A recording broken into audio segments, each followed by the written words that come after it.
Hello, people. Hey, did you ever wonder why? Why are these femons getting away with all these scams? Well, the reason is society and the laws allow it. Generally speaking, femons don't have really elaborate plans or scams. They're really not all that clever, really.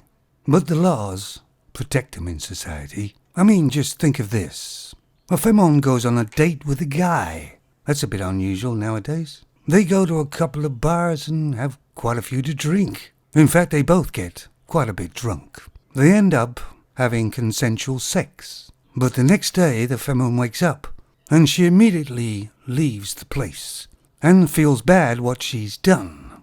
And because the laws are the way they are, to get rid of her guilt feelings, she blames the man for getting her drunk. Although she's a full adult and knew exactly what she was doing.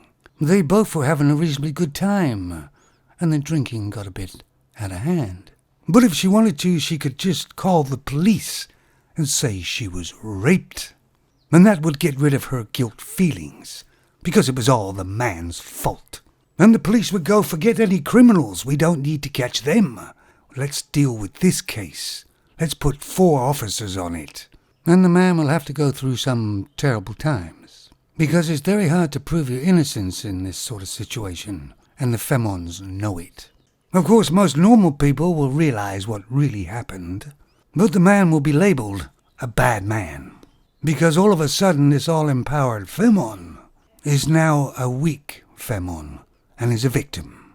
And although the man is completely innocent, at least let's say in this case, his life will probably be ruined.